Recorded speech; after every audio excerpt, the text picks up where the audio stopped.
This is something you would not expect to see in this desert climate.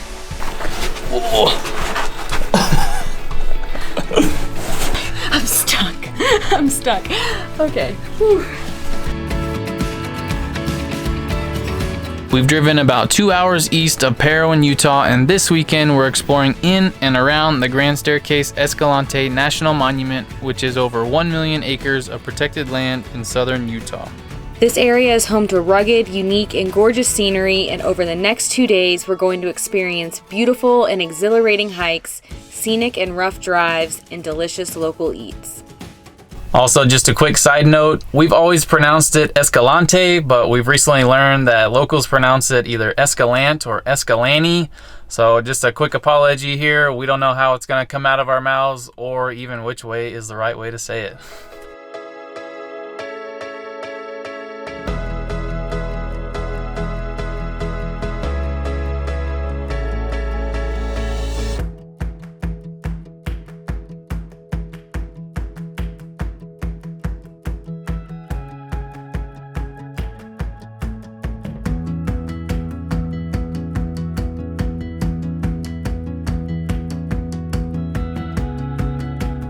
For our first hike of the weekend, we're hiking to Lower Calf Creek Falls, which is an iconic hike in the Grand Staircase-Escalante National Monument.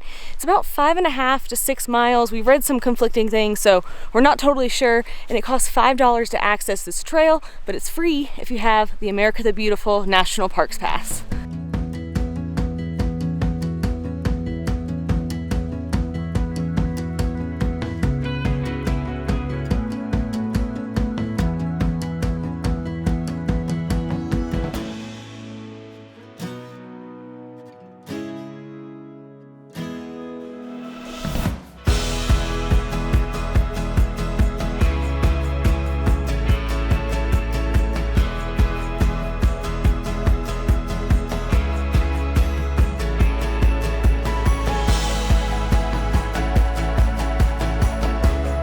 One thing to note that's really cool and interesting about the trail is all along the trail so far has been these signposts that are dotted along. They give you a little bit of information about the trail.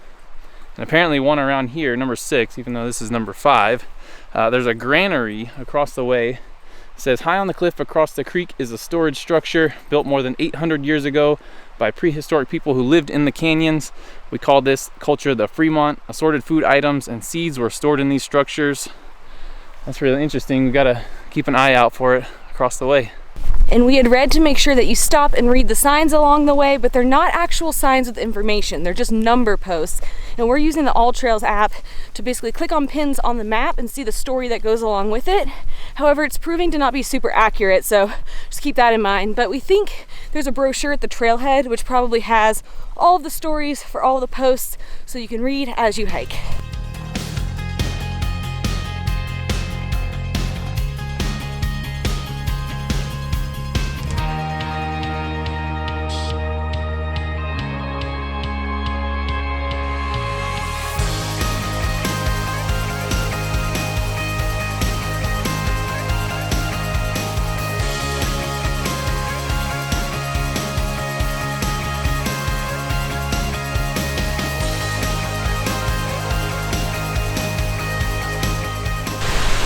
This is spectacular.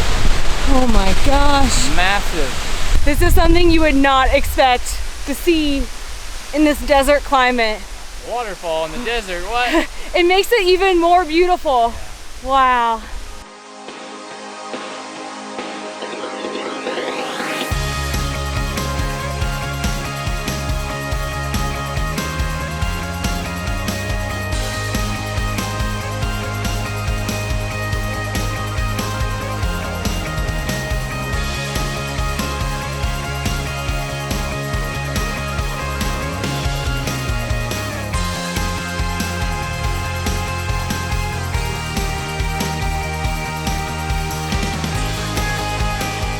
So the waterfall is about 126-ish feet tall. Everywhere we read said something a little different, but the area is called Calf Creek because the canyon is kind of box-like, so it served as kind of a natural area to house calves in the late 1800s and early 1900s.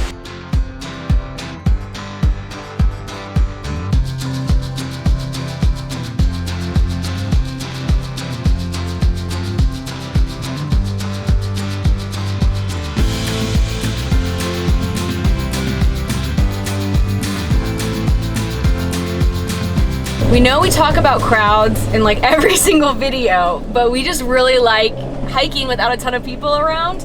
And the trail was definitely getting busier when we left, but we just saw 20 cars trying to turn in, and there's no more parking left. The parking lot is full. It's 10:15 a.m. We started right at 7, took us 3 hours to do the hike, so start early. We're such a broken record, but we just want y'all to have the same like solitude experience that we have, because it's just so much better that way.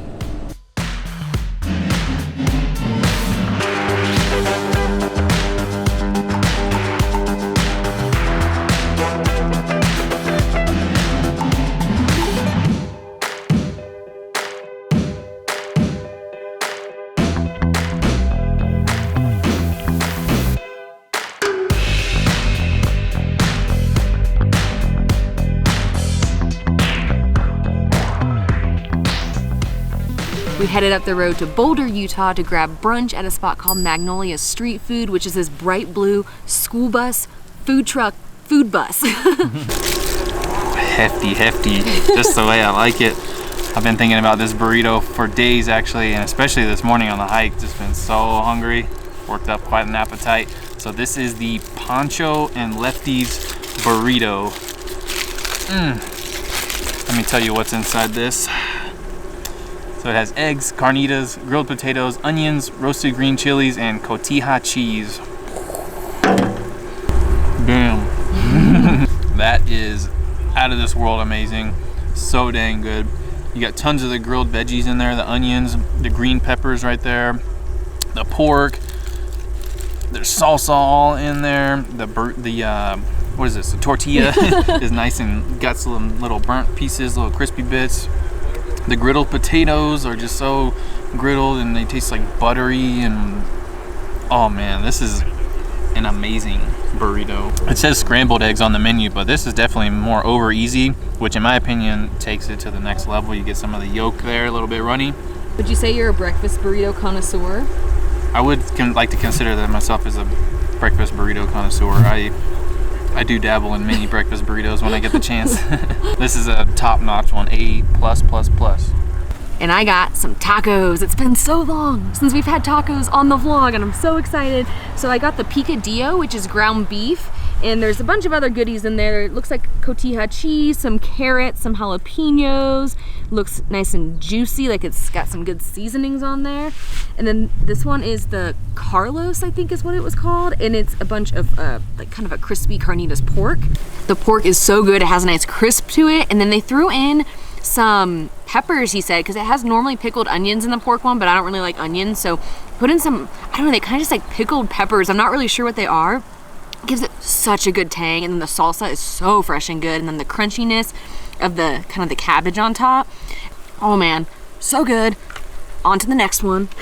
That is perfectly seasoned ground beef. It's just like the classic. Growing up, I would just get like ground beef tacos or make them at home and stuff, and it just kind of brings you back to that, but it's so high quality, so flavorful, a little spicy. It might be the salsa. These are both so good. Just down the road from Magnolia Street Food is the Burr Trail Road, which is a scenic drive, and it's named after a guy named John Burr, who was a cattle rancher here in the area in the 1800s. He needed a route to take his cattle between ranges for summer and winter, and also to market. So he created this route and trail that goes over really rough and rugged and previously impassable terrain, and it became known as the Burr Trail. So the Burr Trail goes from Boulder, where we are now, all the way down to Bullfrog Marina at Lake Powell, and it goes through the Grand Staircase area, part of Capitol Reef National Park, as well as Glen Canyon. We aren't going to do the entire thing because we have a very treacherous drive we will be making, hopefully, in a little bit. So we're going to just do as much as we can. And there's this one area in particular that looks really cool that we're going to try to go check out.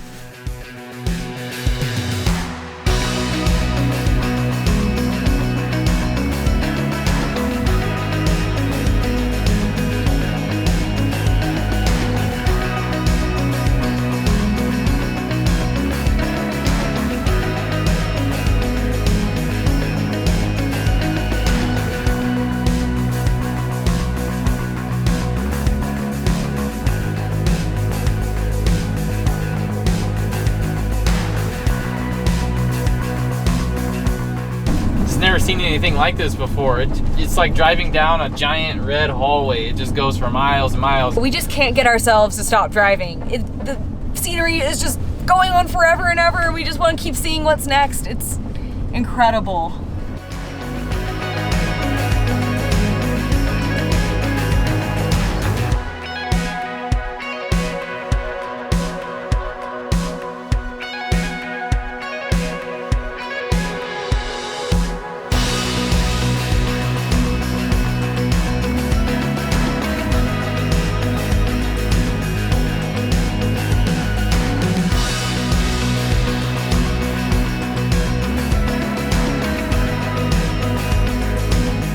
We forced ourselves to turn around. We could have driven all the way to Lake Powell. The views were breathtaking, just mind-blowing, the scenery out here and the like sheer rock walls. It's just absolutely crazy. But we have a couple more things we wanted to do today, so we're heading back up. We just actually drove from all the way down there. That's Long Canyon down there, and this is kind of the iconic Burr Trail view. If you Google Burr Trail, this is probably the photo you will see on Google Images. But we just drove up this, and we're gonna head back to the main highway.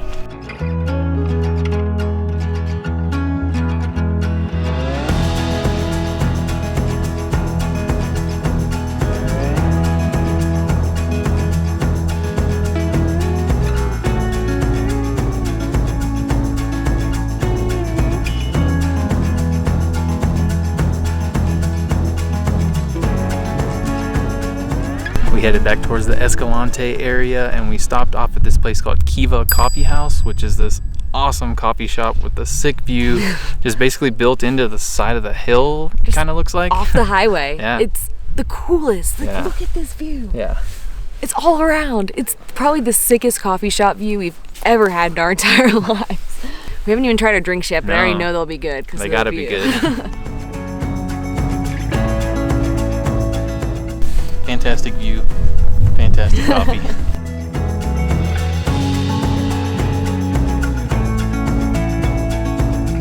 And now for part of the day that we've been dreading all day long, and if we're being honest, for several weeks now, we're gonna drive the Hole in the Rock Road. This is a 62-mile one-way dirt and gravel road that runs from Escalante, Utah down to Hole in the Rock on the western shore of Lake Powell. This road follows the general route of the Hole in the Rock expedition, which occurred in 1879 when Mormon settlers were trying to build a new route for a new settlement on the San Juan River. They found a shortcut going down the road that we're about to drive on, but after arriving, the shortcut proved to be challenging as the terrain was mostly impassable. The only way they could get to the Colorado River from this plateau was across the rugged terrain and finally down a sheer cliff dropping into what's now Lake Powell. The group spent the winter at an area called 40 Mile Spring, and for 6 weeks, a portion of them worked on chiseling and blasting a path through a narrow crack called Hole in the Rock so they could continue their journey down. Today the road is still very rough with tons of washboards, but thankfully we only have to go 26 of the 62 miles. However, we know it's going to take us a very long time, especially in the van, and we're kind of planning on it taking 2 hours. We've read that most cars can get there just fine as long as you have a lot of patience, a lot of time, can stand a little bit or a lot of rattling. So we're going to give it a shot. Someone wrote on All Trails that they thought their Jeep would fall apart, and then someone else wrote that they saw mufflers on the ground. Several mufflers. So I don't know. We'll see. If it's too rough, we'll turn around. I think we'll make it. I've read a lot about it, as much as we could, yeah. like 10 pages deep on Google searches. So just to get every little tidbit on it, just to be safe. So we'll see.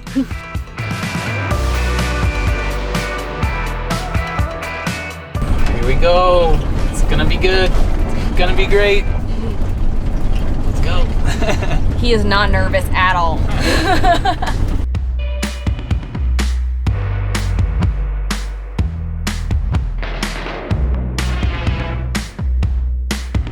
You hear this? Here it goes. That is 7 months of hard work falling apart.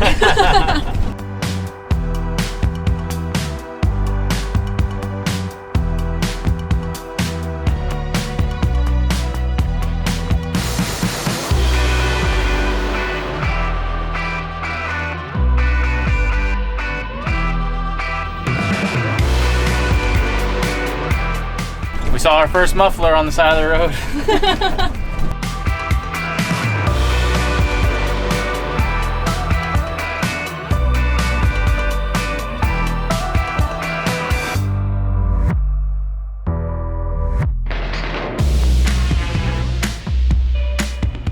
Well, we didn't make it in 2 hours, but we have seen so many cute baby calves.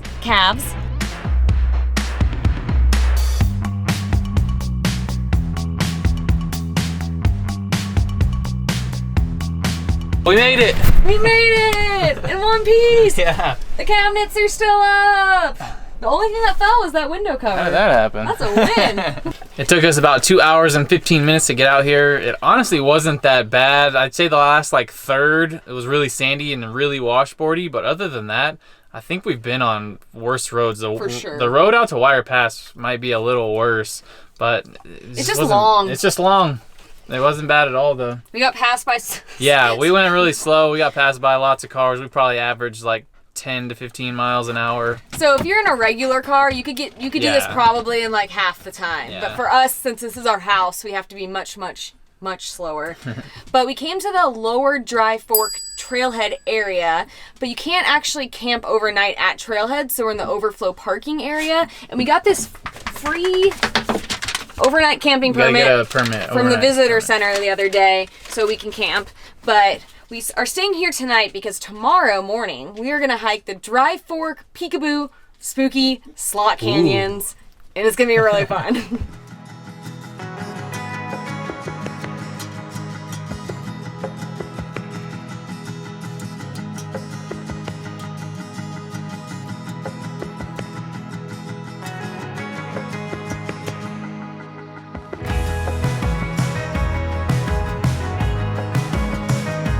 The Dry Fork, Peekaboo, and Spooky Slot Canyons are similar to the Wire Pass and Buckskin Gulch that we did quite a few vlogs ago in the sense that they're slot canyons, but the biggest difference here is that this is more of an exhilarating adventure. You have to climb up into some of the slot canyons, and then in the spooky one, you have to squeeze through some very tight and narrow spaces, which if you're claustrophobic, you definitely will not want to do this hike, or maybe even watch the rest of this video.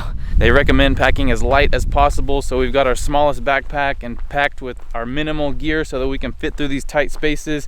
And they also recommend not to bring a dog just because it'd be really difficult for them.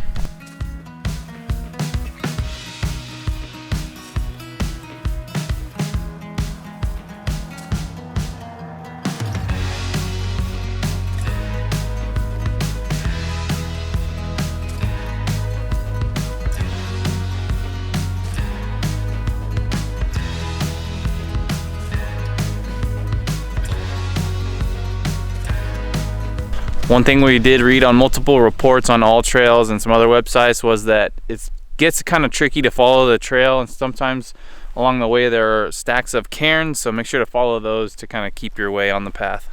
Or download the offline All Trails map, which so far has been super helpful. There's basically no cell service out here, so definitely download it in advance.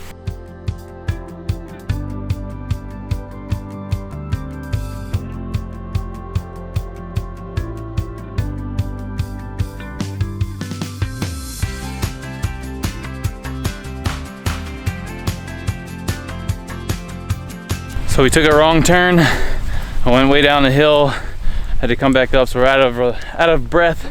It's not necessarily wrong. You can do it kind of any way you like, but for our plan, it was wrong. We want to do the Dry Fork Narrows first. According to All Trails, we missed a whole part of the trail, but we just kind of followed the dirt, sandy path where all the footprints were. But it looks like we're about to meet up with the main trail. I don't know. I read it was confusing, but this is actually way more confusing than I thought it would be. But I think we got it. I think we're about to enter the Dry Fork Narrows.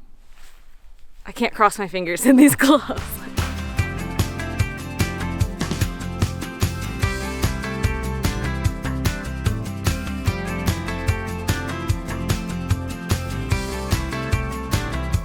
Wrong way again. We thought we were going right because it's a little bit of a narrow section, but we went down 2 or 3 little drop downs, and then there's a big drop down right here. This is apparently, I guess, like a side canyon into the Dry Fork Narrows because it's just right there, but it's probably not safe to go down that one.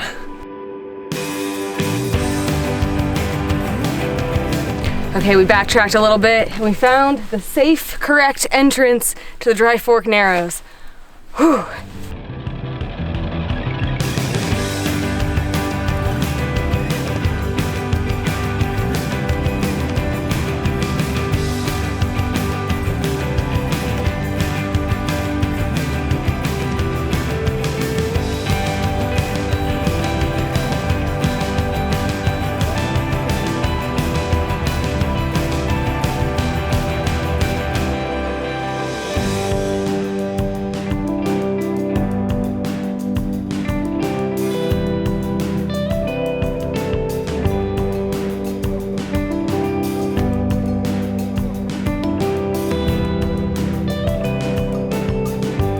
We have reached the end of the Dry Fork Narrows.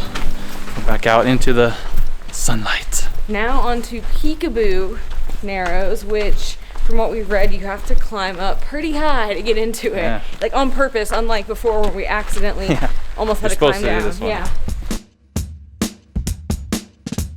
That's a pretty big climb. It looks like there's some places you can kind of put your feet and stuff, so that helps, but yeah. There's definitely some footholds, and definitely you kind of take it in stages, as you'll see. But I read it's about 12 feet, 10 to 12 feet. Yeah.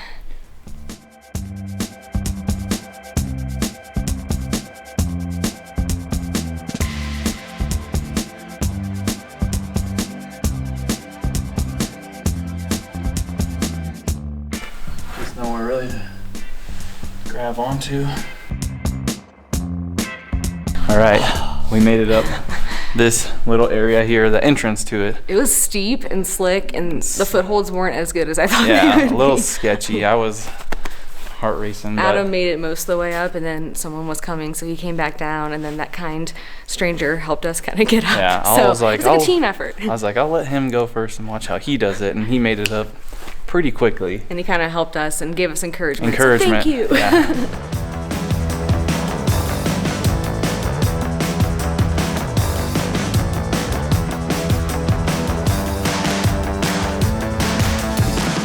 This is nuts. There are 2 arches in the slot canyon. Oh my god, it gets really tight. Oh, it's really narrow right there. Whee!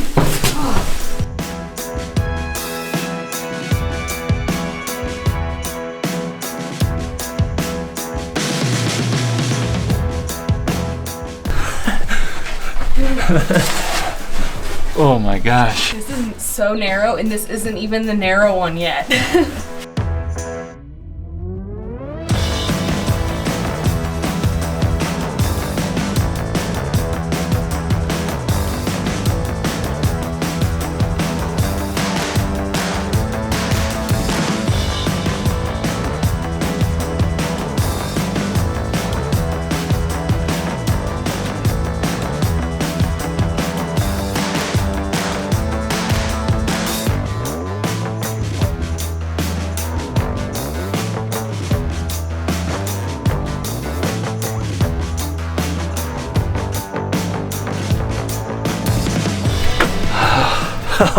This is just such a fun and unique type of a hike because you just get to climb over a bunch of stuff. It's like a human jungle gym, adult jungle gym is what I'm trying to say. Oh man, no, it's incredible so far. We've been in some slot canyons before, and they may have been like bigger and taller, but this one is like really adventurous.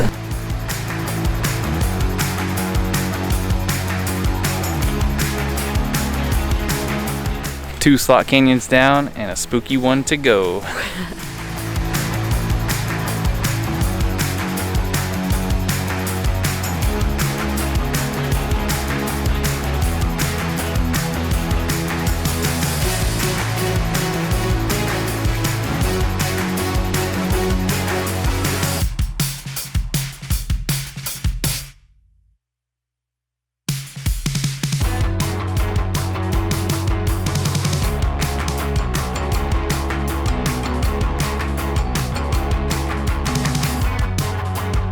We just got to the famous 15-foot drop in the spooky slot canyon.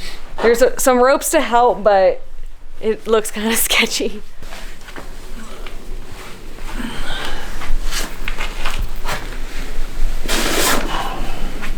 So it's basically a tunnel you go through to get all the way down there. Yeah, thank you. I'll get closer. That works. Perfect. Thanks. All right, camera's going away so we don't die. I don't like this hole that's right here. Yeah. Okay. All right, now, yeah. I kind of turned around and kind of put my feet against here and use these loops to kind of. I almost just want you to come grab me and drop me. You did it. I made it down. I didn't think it looked as scary at the top, but when you're sitting on this rock, you have this huge drop. Yeah. Big shout out to Josh. He has made us feel so much safer on this trail by helping guide us. Woo. So basically, you like scoot your way down onto this rock, and then you get on this one, and you use this rope to essentially rappel down this wall. We couldn't film it. It was just too much trying to figure out how to safely get down, but just take our word for it. If you don't like heights and drop-offs, you will not like this part.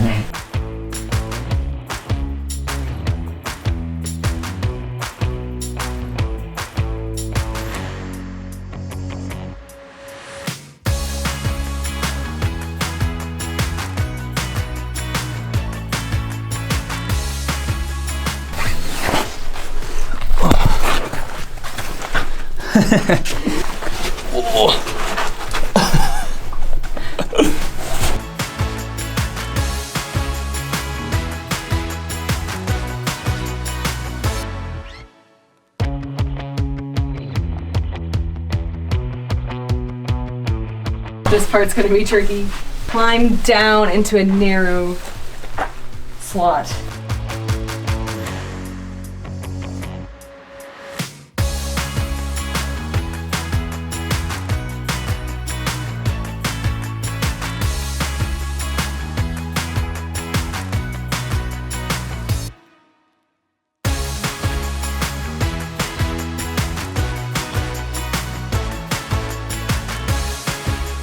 Oh man, this part is kind of scary.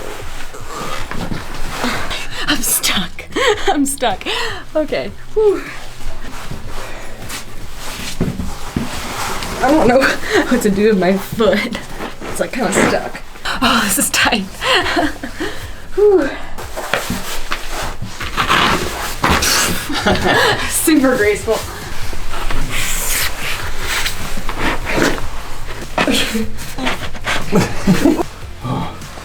That's a sketchy one. It's tight. Yeah, you just kind of gotta like use the walls to your advantage a little bit.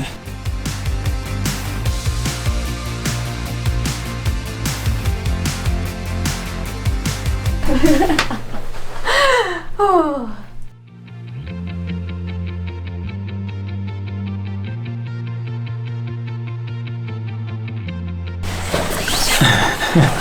This is really fun.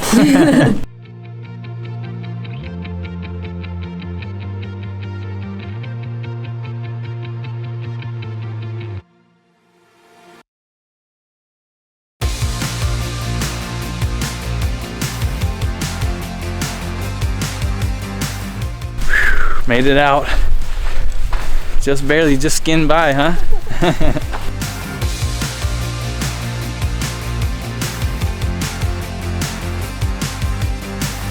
I don't know if the camera fully captured that hike, but it was exhilarating, adventurous, tight, scary, fun, unlike anything we've ever done.